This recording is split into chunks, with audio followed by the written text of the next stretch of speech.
Seera boqonnaa 11 lakkoofsa 1 kaasee kan jiru nan dubbisa kan maqaa Gooftaa Yesuus Kiristoosiin. Seera boqonnaa 1 lakkoofsa 1 kaasee kan jiru an dubbisa. Namoonni baay'ee fudhatan dubbifadhaa. Namoonni kan biraa immoo moobaayilii keessa adaraa keessa namni dubbii Waaqayyoo of harkaa bareeda keessa jireenya isaa keessaa qabaate bareeda adaraa jennaan dubbisadhaa akka jedhu. Akkana jedha sagalee Waaqayyoo nan dubbisa maqaa Yesuus Kiristoosiin. Ergasii Waaqayyo Museedhaanii ani amma dha'icha tokko duwwaa mooticha irratti biyya isaa irrattis dabalee nan fidaa. Mootichi kanaaf booddee gad isin dhiisa. Gara dhumaattis yommuu asii gad isin dhiisu aree gad isin baasa. Dhiirri dubartiinis ollaa isaanii mi'a meetii mi'a warqee gaafatanii akka fudhatanii fi saba Israa'el gurra buusi jedhee. Waaqayyo yommus warra Gibxii saba sanaaf akka baara tolan godhe. Museen immoo biyya Gibxiitti hojjetoota mootichaa fi warra Gibxii duratti baay'ee nama guddaa ta'e. Ergasii Museen Waaqayyo ani gara halkan walakkaatti biyya Gibxii keessa nan ba'a. Biyya Gibxii keessa ala mootichaa isaan gabaa isa teessoo isaa dhaalu jalqabee hamma dhala hojjettuu ishee daakuu dhaabtu isa hangafaatti hangamni hundinuu du'a. Horii keessaa hangamni hundinuu du'a. Guutummaa biyya Gibxii keessatti boo'ichi guddaan in ta'a. Boo'ichi akkasii kun akka takkaa ta'e hin beeku. Kan akkasii deebi'ee hin ta'u. Namaaf horii Israa'elootaatti garuu sareen illee hin duutu. Waaqayyo warra Gibxii fi warra Israa'el gidduutti garaagarummaa akka godhu kana hin beektu jedhe. Museen itti dabalee hojjetoonni kee kun hundinuu gara kootti gadi bu'anii anaaf qooma'anii ati warra si faana deeman hundumaa wajjinii adaraa ba'ii naan jedhu. Ana duraa ba'ii naan jedhu. Kana booddee nan ba'aa jedhe. Museen kana booddee aaree boba'ee mooticha biraa in deeme. Durayyuu Waaqayyo Museedhaanii dinqiin koo biyya Gibxii akka baay'atuu fi mootichis hin dhaga'u jedhee ture. Museenii fi Haaroon fuula mootichaa duraatii dinqii kana hundumaa godhaniiru. Waaqayyo immoo mooticha garaa waan jabeesseefi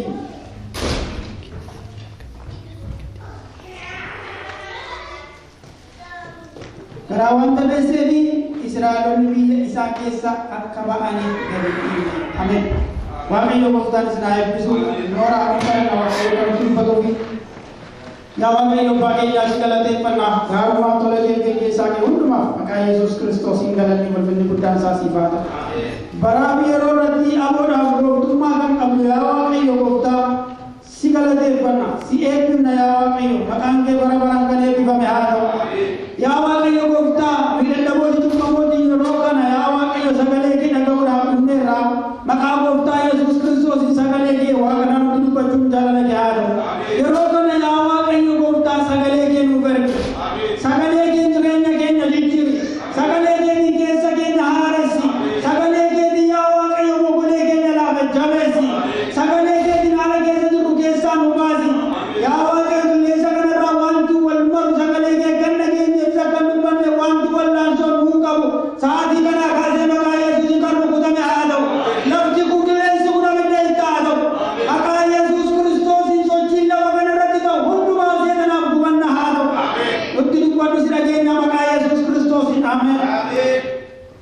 Galanni Waaqayyo gooftaa isa jiraatan haa ta'u. Waaqayyo guddaadha. Sagalee kana akkuma dubbisa dhageessaniitu sagalee kana iddoo sadiitti gargar qoonnee ilaallu kan akkanatti kaa'uu yaaleera. Akkana jedha akka mata dureetti kan kaa'uu barbaade ayichi kun abbaa hangafa kan ta'e hundinuu akka du'u himuu isaadha. Mata duree irra kaa'amee jiru ani garuu Waaqayyo wanta si qabe harkaa si baasa isa jedhu Waaqayyo wanta si qabe harkaa si baasa isa jedhu akka kanatti mata duree kanarratti dubbachuu yaala. Seera boqonnaa 11 lakkoofsa 1 kaasee 10 kan jiru kuni waa'ee saba Israa'elii dhaasaa. Saba Israa'el harka warra Gibxiitti qabamanii rakkachaa dhiphachaa jiran yaasa. Waaqayyo Museedhaanii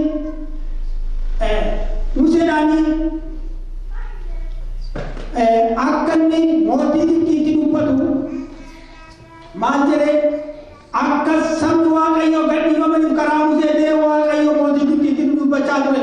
Haaroon Museen waliin faana dhaqanii Waaqayyo Museetti dubbata. Museen immoo Haaroonitti dubbata. Sababiin isaa akka kanatti caafamee jira Museentiin jedha wanta ta'e. Waaqayyo ani garuu halkan walakkaa biyyicha keessa nan darba. Biyyicha keessa gaafa nan darbu immoo dhahichi hintaa hangafa kan ta'ani. Ilma mootii isa hangafaa teessoo mootichaa kan dhaalu sana akka rukutaman sagalee Waaqayyoo kaa'aa jira. Kanaaf biyyicha keessatti rakkinni guddaan akka ta'u boo'ichi guddaan akka ta'u tooraan kaa'amee jira. Galanni Waaqayyoodhaaf haa ta'u. Egaa obboloota koo asirratti kan ilaallu boqonnaan kun tokko kaasee hanga 10tti jira. Asirratti dhahichi deesii ayicha tokko kaasee hanga 10tti kan jirudha. Isa kana argachuu dandeessu seeruma ba'u kana boqonnaa 7 kaasee ayichi tokkoffaa maal akka ta'e seera ba'u boqonnaa 7 kaasee jira.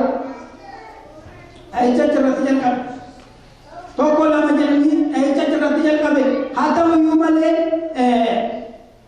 biyya kanatti sabni Israa'el yeroo gadi bu'etti akkamittiin gadi bu'ee maaliif gara biyya Gibxii dhaqe yoo jennee ilaalle asirratti Yooseftu Gibxiitti gurgurame. Galanni Waaqayyoodhaaf haa ta'u. Yoosef ilmi Yaaqoob Gibxiitti gurgurame. Eenyudhaan gurgurame? Obbolootuma isaatiin akka gurgurame seera boqonnaa 37 lakkoofsa 28 kaastanii argachuu dandeessu. Yoosef biyya Gibxiitti gurgurame. Edda biyya sanatti gurgurame seera ba'uu irratti waloluu baay'achuu jalqaban sabni Israa'el biyya Gibxii keessatti walolanii baay'achuu jalqaban. Eessatti? Biyyuma ormaa keessatti, biyyuma rakkinni jiru keessatti, biyyuma gadi qabaan jiru keessatti walolanii baay'atan. Galanni Waaqa isa jiraataadhaaf haa ta'u. Kanaaf sabni kun walolanii baay'atan. Ergasii Waaqayyo Museedhaan anamma ayicha tokko duwwaa mooticha irratti biyya isaa irrattis dabalee namnidha mootichi kana booddee gadi isin hin dhiisa. Gara dhumaatti yommuu asii gadi isin ari'ee isin baasne. Akkuma sila jedhe kan biyya sanatti gadi bu'e Yoosef biyya sanatti gadi bu'u malee achi turanii baay'ataniiru. Obboloota isaatu gurgure Yoosefin. Sababiin obboleessi isaanii gurguraniif immoo abjoote birsiin 11 birsii tokko matuu isaan gadi jedhanii sagadaniifi arge jedhee abjuu kana obboloota isaatti hime. Maatii keessa taa'ee abjoote eenyu? Yoosef. Abjuun inni abjoote kuni gara gaarummaatti isaaf hin jijjiiramne. Inni garuu abjuun abjuu dhugaadha. Garuu isaan ati nurratti mootii ta'uu barbaaddaa jedhanii itti yaadu turan. Yeroo hundumaa itti rakkatu turan waa'ee obboleessa isaanii kana. Maaliif itti rakkatu? Obboleessi isaanii kuni abjuun inni abjoote hiikkataniiru. Gara akka isaan itti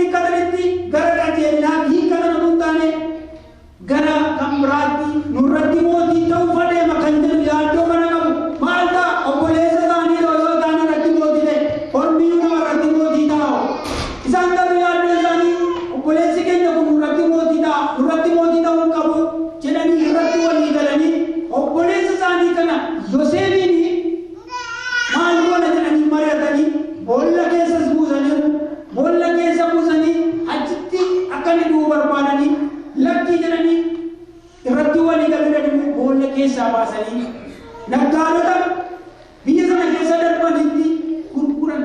Naggaadonni sun immoo dabarsanii warra xixiqqeetti gurguratan. Galanni Waaqayyoodhaaf haa ta'u. Egaa namni Waaqayyoo jireenya isaa keessatti bu'aa bahee rakkina gidiraa keessa darba. Kana yoo ta'u ta'e kiristaanummaan isaa shabbisiisa. Biyya lafaa kana irratti namoonni mul'anni Waaqayyoo ergaa Waaqayyoo sagalee Waaqayyoo harka isaanii keessa jiru, jireenya isaanii keessa jiru, lolaaf rakkina hedduu isaan qabatu yookaan immoo isaanitti jiru. Museenis akkaataan guddina isaatii wangeelarraa agartaniittu Museen yeroo dadhabbii akka inni galaana keessa buufamuu fi murtoo murtaa'ee ture. Haa ta'u iyyuu malee Museen ilma guddate. Galanni Waaqayyoodhaaf haa ta'u. Kan guddatettu mana afuutii keessatti guddate. Akkaataan guddina isaatii akkaataa. Egaa biyya kanatti gaafa biyya Gibxii kanatti gadi bu'anii jarri kun horanii baay'achaa itti caalaa baay'achaa turan. Garuu mootiin Gibxii hojii itti baay'isa. Akka isaan wal barreef dubartoota isaaniirraa ulfillee akka ba'uu fi akka isaan hin baay'annee fi hojiin itti baay'ata ture. Hojii itti baay'isu turan. Hojiin itti baay'atu hokkeeniitu xuubii hojjechuu cidii barbaadanii Waaqayyo isaa eebbisu gaaf tokko obboleessi keenya beekumaan kana asii duratti lallabaa ture. Hojii itti baay'isa ture. Akka isaan maaliin godhe akka isaan walii horanii baay'anne. Walorree baay'achuu caalaa Waaqayyooti. Horaa baay'ee eenyu Waaqayyo kun seera uumamaadha. Har'a akka namoonni sammuudhaan yaadnisanii miillaa yaaduutti ka'an miti. Sammuudhaan yaadnisanii miillaa yaaduutti ka'an eewwaa kurba biyya guddatan jirantu. Miillaa yaadu maaliif horaa baay'eedhaa jedheera Waaqayyo waan ta'eef seera uumamaa waan ta'eef namoonni miillaa yaadamuun ammatu Waaqayyo isaanii hundee horanii baay'ee dhiyeessaa jiru. Silaa miillaan yaaduu danda'an. Sammuu yaadnisanii namoonni miillaa yaadan. Isaan kana quba qabdu biyya kana keessatti baay'ee. Haa ta'u. Wanti taanaan jiru baraan maalatti of eeggannu malee. Wanti raawwanne jiru biyya lafaa kana keessattis barri kun bara dhumaa akka ta'e ilaalladha. Biyya kana keessatti habaay'atan iyyuu malee rakkinni isaanii sirratti baay'ateera. Galanni Waaqayyoodhaaf haa ta'u. Egaa biyya kana keessatti Waaqayyo isaanii wajjin ta'e wajjin saba kanaa wajjin ta'e. Galanni Waaqayyoodhaaf haa ta'u. Akkuma sila jedhee lakkoofsa tokkoo kaasee hanga kudhaniitti boqonnaa kana keessatti tokkoo kaasee hanga kudhaniitti argitu. Ayichi qixa kanarratti warra dirqirratti ta'e ayicha kudhan barumsa amantii keessatti barumsa fayyinaa keessatti hin baratama kun. Akkuma sila dubbise seera boqonnaa torba kudha kurii kaasee bishaan dhiigatti geddarameera. Waaqayyo fatte biichatti abboomeera. Waaqayyo jiraaniin galeera. Biichatti qarxaasa horii isaaniitti dhukkubni hamaan madaa'uun cabbiin hawwaannis biyyattiitti gadhiifameera. Biichatti dhukkubni itti dhufeera. Hangafa kan ta'e immoo hundinuu akka rukutaman immoo Waaqayyo murteessa dha'icha sanumaa. Galanni Waaqayyoodhaaf. Waan si qabee jiru Waaqayyo akka inni garsiisuufi ganama kana ajajatti baasa. Maqaan Waaqayyo bara baraan kan eebbifame haa ta'u. Jaallatee si gadhiisa miti. Jaallatee si gadhiisa miti. Harki Waaqayyoon ka'uusaa irraan kan ka'e si gadhiisa. Kanaafitu akka mata duree siree dubbadde irratti Waaqayyo wanta si qabu wanta si qabe harkaa si baasa kan jedhe qabaa keessatti naftan. Namoonni haala garaa garaan qabamtanii jirtan dhukkubaan isa ta'u yaaddoo garaa garaan haala garaa garaa waanuma nama qabee jiru harka kan nama baasu Waaqayyo as jira. Galanni Waaqayyo. Maaltu si qabee jira? Jireenya kee maaltu qabee jira? Obboleessa obboleettiif maaltu jireenya kee qabee jira? Maal ati sodaattu maali? Qabaa kan harkaa baruu hin danda'u jettee waan ati sodaattu maaltu jira? Waaqayyo garuu ganama kana sibasa.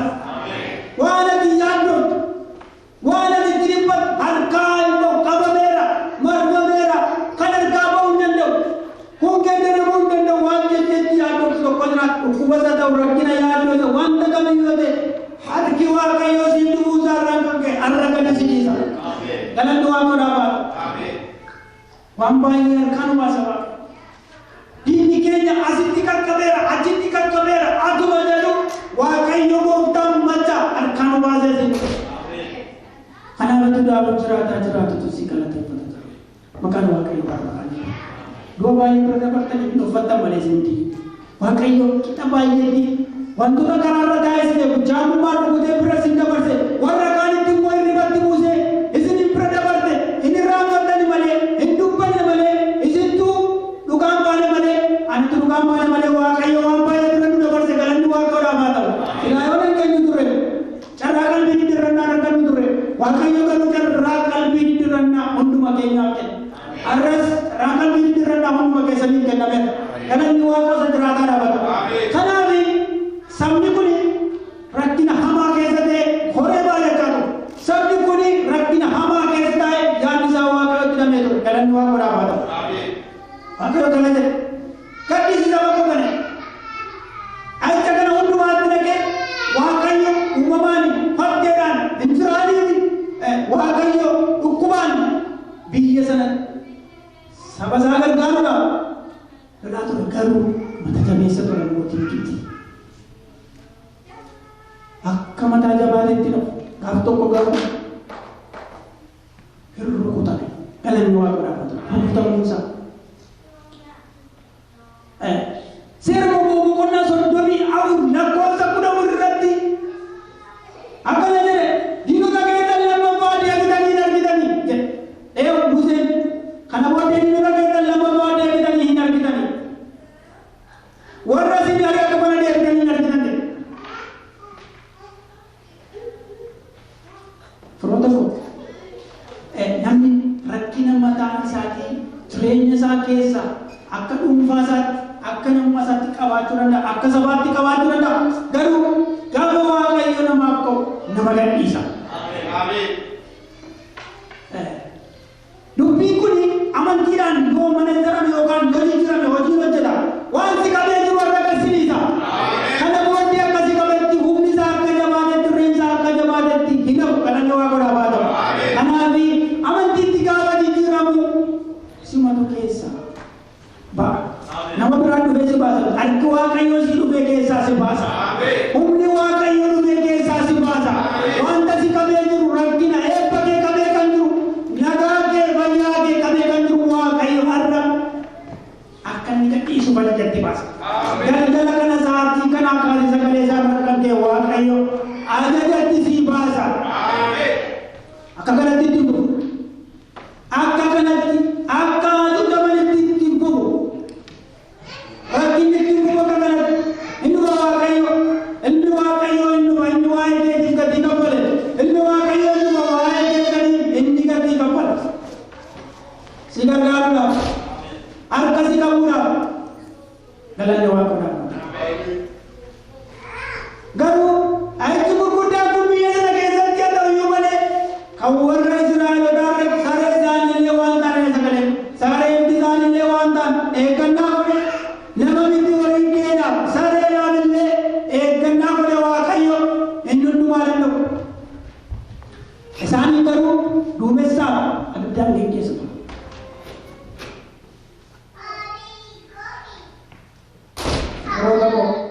Waan baay'ee ilaallee humna keenya shallagnee qabeenya qabnu wajjin walitti herregnee yeroo ilaallu haala hundumtuu ulfaataadhaaf jabaata. Kun akkamitti danda'ama? Hin danda'amu. Akkana jedha sagalee waaqayyo kan namaaf hin danda'amne waaqayyoof hin danda'amu. Dhuguma humna namaadhaan hin danda'amu. Dhuguma dandeettii jabina namaadhaan namoota leenjii jajjabaadhaan gurguddaa fudhatanii harka warra Gibxii harka ba'uun hin danda'amu. Hin danda'amu. Karaa hundumtuu cufaa ture. Maaliif hojjetanii galaanni fuula isaanii dura jira. Jabeessee qabeera. Humni isaanii baay'ee biiziratti dadhabeera. Garuu waaqayyo gaafa inuma gadhiisa. Galanni waaqolaa. Waaqayyo hunduma keenyaaf haa dhufu. Wanti tokko nu qaqqabee jirtu hunduma keenya dhuunfaadhaan wanti nu qaqqabee jira.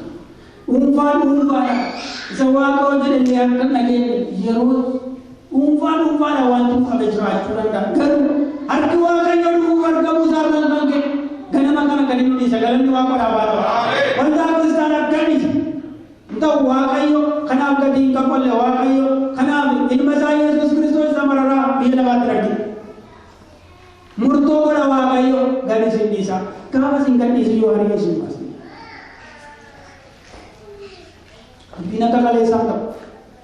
Maqaan waaqayyo bara baraan eebbifama. Akka dheengaddaan ta'u. Akka kaleessaan ta'u. Obboleessa obboleetti kun sagalee waaqayyoodha. Abdaddu waaqayyoon si gargaara. Amantii wajjin walitti dabaladhuutti gargaarame kanaan malee ce'uun hin danda'amu. Kanaan malee darbuun hin danda'amu. Kanaan malee darbanitti bubuutu hin danda'amu. Biyya kana keessumaa. Amantiin yoo serkeetti irra dhaabbate fuudhame soqolee. Maaliif fuudhame tokko waan garaagaraan? Inni nama qabee jiru godhachaa kottaa inni qabeera isin isa gargaaraa qaba. Kan jedhu baay'ee jirudha. Garuu nuti gadhiifneerra adeemuu dhiisa adeemtu dhiisa. Yomaan taate yoo dhidhiittadhe. Totochuwaa hin nyaatu yeroo totochuwaa. Nama totochuwaa hin qabatu. Totochuwaa. Galanni waan qoraafata. Amantiin totochuwaa jechuudha. Jira waaqayyo. Yesuus Kiristoos jira. Dhiigaa waa'ee waliin gatii kaffale gatii dhiigaa gatii lubbuu qulqullaa'aan irratti kaffalame. Yesuus jira iddoo sochoote. Eegamuu danda'a. Tokko lama miti biyya kana keessaa harka kan namatti hidhatu. Waa tokko lama miti lakkoofsa qabu. Garuu Yesuus Kiristoos wajjin jiraachuu isaa irraa kan ga'ama guyyaa irratti qabuu hin dandeenye. Galanni waaqa olaafaa ta'e. Akkasii qabee gosa sochootis jira waaqayyo. Dhuguma jira waaqayyo. Egaa sabni Israa'el harka Gibxii keessatti qabamanii jiru malee namoonni garaagaraa haala garaagaraanii jireenya isaanii irratti mootii Gibxii kana irratti ta'uu barbaadu mana isaanii dhaqee jireenya isaanii keessa dhaqee akka isaan isaaf sagadan kan barbaadu jira mana namaa keessa jireenya namaa keessa wanti dhufee akka namni gadi of dhiirri fuula waaqayyo akka namni arraba isaanii kee waaqoon hin galateeffanne akka namni waaqoon hin tajaajile wanti nama si harkan bagi cabsee nama hin bukan barbaadu jira.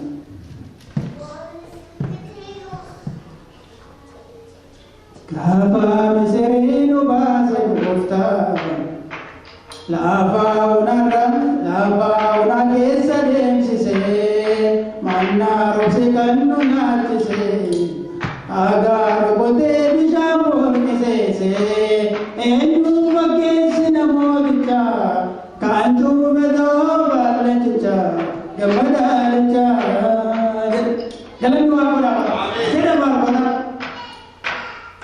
baarbataa baarbataa qabate gaafa sana hafuuraan achitti gaafa sana boodiin galanni abbabaata murteefi hafuuraan inni immoo kana baarbata yeroo sabni Israa'el biyya sana gadhiifame galanni waaqodhaa jiraata sagalee waaqayyoo sana keenya gooftaan nuuf haa eebbisu. Ani sagantaa keenya innoo se ariifataa wanta ta'eef ariifannaa dhumaadha. Isin isa ariifataa deeman dhiibbaa dhibannaan qaqqabata galanni waaqodhaa haa ta'u. Jabaadha. Waaqayyoon wajjin hin jira. Akka ta'uun netti namu garuu wanti nu qabu tokko. Maqaan waaqayyo bara baraan eebbifamu mee hin galateeffanna gabaabaa. Galanni ulfinni guddaan saasifama. Sagalee kee nu jaallattaa nu